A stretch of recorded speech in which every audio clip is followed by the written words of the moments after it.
अब पहले ही हमने देखा कि भारतीय धर्म संस्कृति सुबह उठने से लेके रात में सोने तक कई बातें बताती है। हमारी धर्म संस्कृति में हम नीम की डालियों से दातुन करते थे, नीम की डालियों से दातुन करते थे और सफाई करते थे। सुबह उठते ही हम हाथ को देखते कराग्रे वसते लक्ष्मी बोलते थे। और आज दुनिया विजुअलाइज करने की बात कहती है, और वो कहते समय वो जरूर ये कहते हैं कि सुबह उठते ही विजुअलाइज करना चाहिए, रात में सोते ही विजुअलाइज करना चाहिए। जब आप रात में सोते उठते विजुअलाइज करते हो तो सोने जाते हो आप जब एकदम नींदी अवस्था में रहते हो तो आपका ब्रेन अल्फा स्टेट में रहता है, और अल्फा स्टेट में जो चीज को माइंड में डालते हो वो चीज जीवन में साकार होके ही रहती है। इसलिए सोते समय आप कुछ बोलो, उठते समय आप कुछ बोलो, ऐसा आज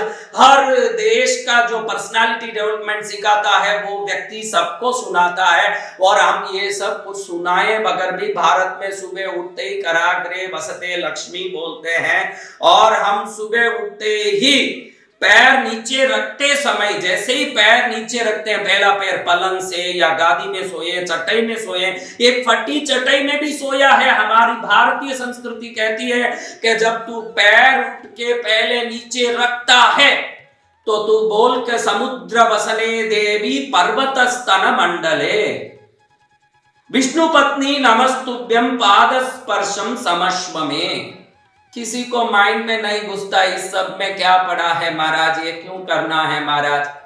और हमारा भारतीय संस्कृति कहती है कि ये पृथ्वी माता जो है हमारी पृथ्वी देवी, इसका समुद्र ही उसका कपड़ा है। समुद्र वसने देवी, वसन यानी कपड़ा, समुद्र ही इसका कपड़ा है महाराज।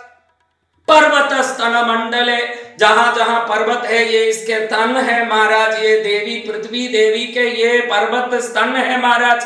समुद्र वसने देवी पर्वत स्तन मंडले विष्णु पत्नी नमस्तुभ्यम, ये विष्णु पत्नी आपको मेरा नमस्कार। कहते हैं हमारे शास्त्र के भगवान विष्णु के श्री देवी भूदेवी मुख्य पट्ट महिषियां हुई है, और भूदेवी हमारी पृथ्वी माता को हम विष्णु पत्नी तुझे नमस्कार।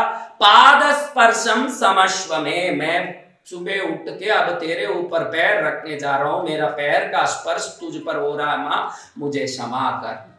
अब किसी के माइंड में चढ़े महाराज के भाई अभी सुबह उठ के इसको बोलने से क्या होगा, लेकिन वही रोंडा बहन कहेगी मैजिक बुक में कि क्षमा मांगने से बहुत फायदा होता है, और मॉर्निंग टाइम में एकदम आपका दिमाग अल्फा स्टेट में रहता है। हमारा दिमाग अल्फा स्टेट में सो के उठते ही कुछ क्षण और नींद लेने के पहले कुछ क्षण रहता है। वो रोंडा बहन जो सीक्रेट पुस्तक की लेखिका है, ये कई सारी बातों को, बहुत सुंदर बातों को लोगों तक पहुंचाई, करोड़ों लोग उससे प्रभावित भी हुए।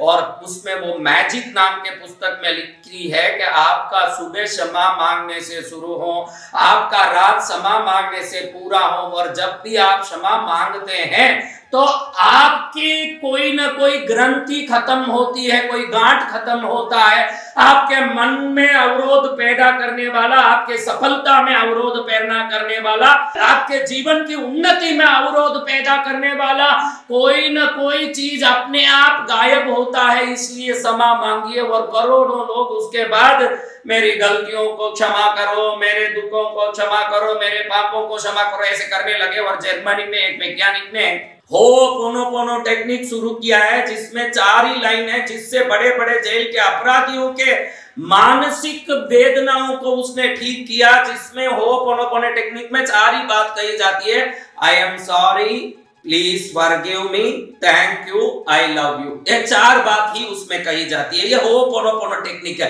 और इस टेक्निक के बारे में आप गूगल में जाएंगे तो बहुत सारे वीडियो मिलेंगे।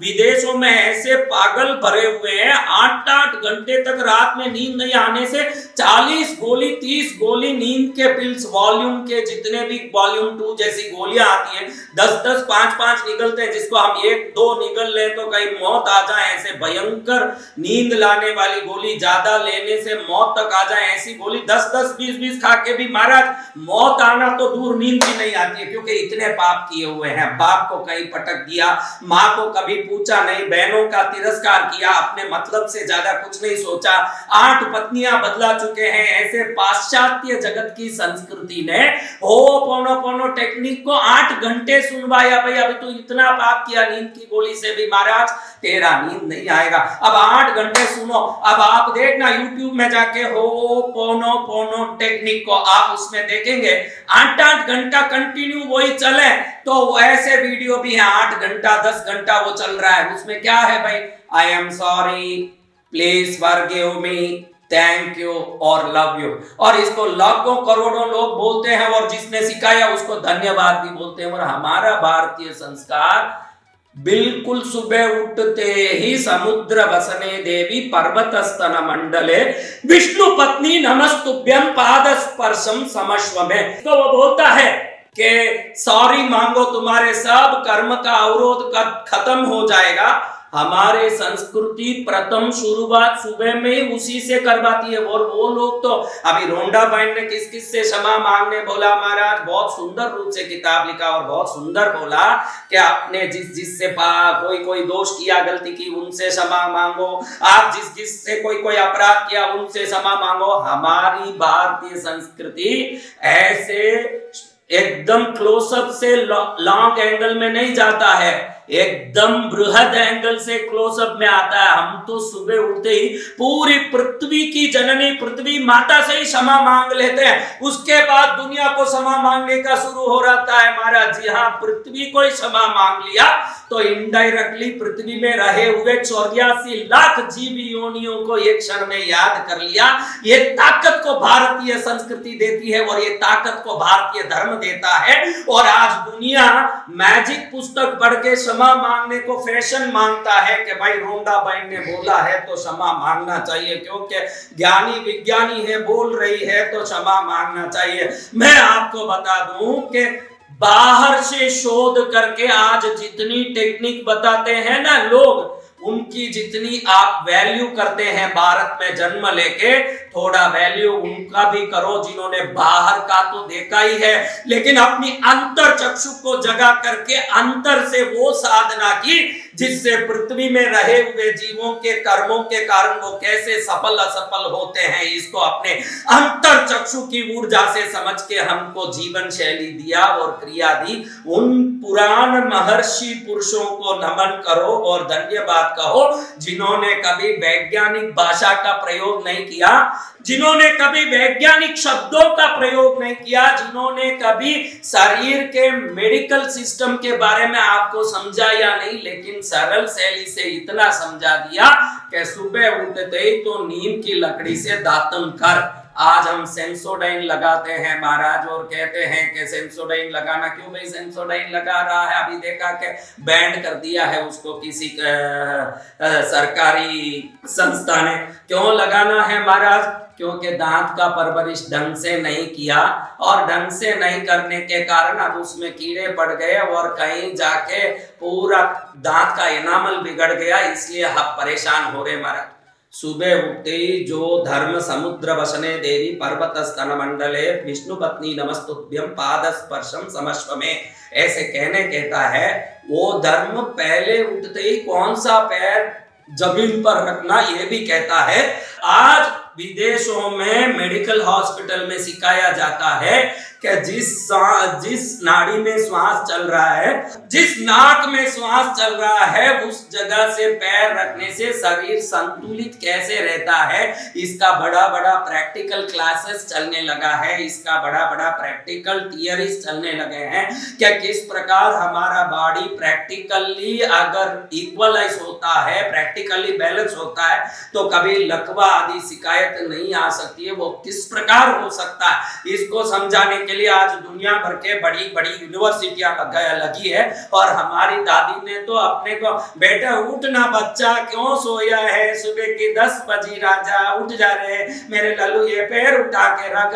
हमारी यूनिवर्सिटी तो हमारी दादियों में, हमारे घर की महिलाओं में, हमारे परिवार को चलाने वाले हमारे पूर्वजों में थी महाराज, जिन्होंने बड़े प्यार से बिना कोई साइंटिफिक वर्ड को यूज किए भी हमको बहुत कुछ सिखा दिया था। लेकिन अब हमको उसकी महिमा बड़ी हल्की लग रही है, क्योंकि फोगट की चीज की इज्जत नहीं होती। अगर इसी को सिखाने के लिए आपसे 1 लाख रुपया लिया जाए और इसके कुछ अच्छे से यूं लपेटे हुए शब्द रख दिए जाएं और उस शब्द को रख के इसको सिखाया जाए, तो दौड़े दौड़े जाएंगे लाख रुपया लेके मुझे सफलता की शिक्षा दे रहे हैं। सफलता हमारी दादियों में, हमारी नानियों में। हम जब भी छुट्टियों में नाना के घर जाते थे, गांव गली घूमते फिरते, लेकिन घर आने के बाद कैसे बैठना, कैसे खाना, कुछ नाना से सीख लेते थे, कुछ दादा से सीख लेते थे, कुछ दादी से, कुछ नानी से सीख लेते थे, कुछ मामा घूम फिरा के हमको लाडू पूड़ी नाश्ता दिलाते दिलाते कुछ 4 ज्ञान डाल देते थे। लेकिन हमको हमारे पूर्वजों से मिले हुए ज्ञान से आज दुनिया का जो बदला हुआ रंग, ये बड़ा अच्छा लग रहा है। और हम पुराने लोगों से जो सीखे, उससे क्या सफलता छुपी थी वो हम आज भूल गए हैं। हमको रोंडा बाइन एकदम मैजिक बुक में सिखाती है कि भाई आप क्षमा मांगो, तो तुरंत क्षमा मांगने का भाव आता है कि महाराज मुझे क्षमा मांगना है, मुझे तो सभी गलतियों का क्षमा करना। क्योंकि कर्म शब्द को भारत ने शुरू किया, कर्मवाद शब्द भारत से शुरू हुआ, कर्म सिद्धांत भारत से शुरू हुआ।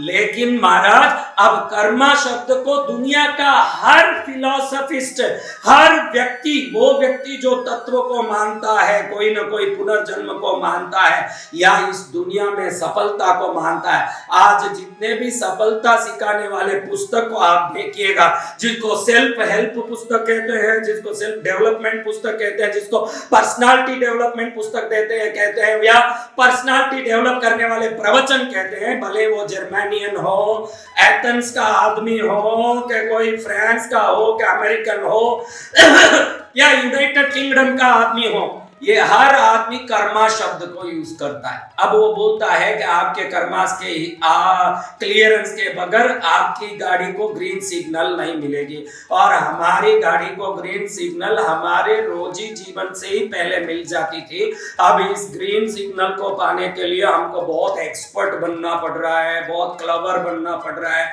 बहुत जीनियस बनना पड़ रहा है। और इतने जीनियस बनने के बाद ही महाराज ये कहीं जाके सफल होंगे। हमारे दादे परदादे के बना हुए बड़े बड़े दुर्ग किले देखे, और उस किले में बड़े बड़े राजमहल देखे, और उस राजमहल में बड़ी बड़ी रानी की बावड़ी नाम की बावड़ियां, बड़े बड़े दुनिया भर के अचंभा करने वाले बाथरूम, उस जमाने के, उसमें पानी की व्यवस्था और उसमें पानी पहुंचने की व्यवस्था, ये सब देखता हूँ। और मोहनजोदड़ो हड़प्पा के पुरानी जितने भी सभ्यता देखता हूँ, तो एकदम मन में आता है महाराज के ये कौन से वर्कशॉप में जाके कौन से सफल होने के प्रयोग को सीखे होंगे, और कैसे ये सफलता के लिए कौन से बड़े से बड़े महापुरुष के पास जाके 3 दिन में 2 लाख लगा के आए होंगे, जिन्होंने इतने बड़े बड़े किले बनाए, और 1000 बार शत्रु आया तो उस किले से आक्रमण करने की ताकत पा रहे थे। और सामने से दुनिया में कहीं अकाल पड़ा, कभी अतिवृष्टि हुई, कभी दुख दारिद्र आया, लेकिन संभल करके इस मानव सभ्यता को भारत की संस्कृति ने सदा अमर रखा। तो ये सफलता का दिव्य ज्ञान हमारे पूर्व पुरुषों में कैसे प्रकट हुआ, और किस क्रियाओं से हम सर्वोत्तम इच्छा पूर्ति की सफलता को प्राप्त किए, इन चीजों को जानना ही हमारा लक्ष्य है। और इसको एक बार आप समझ लेंगे तो आपकी सफलता भी कभी दूर नहीं होगी। और मेरी इच्छा तो ये की है कि आप एवं आपका प्यारा परिवार सफल हो, संतुष्ट हो, सर्वोत्तम हो, यही मंगल कामना।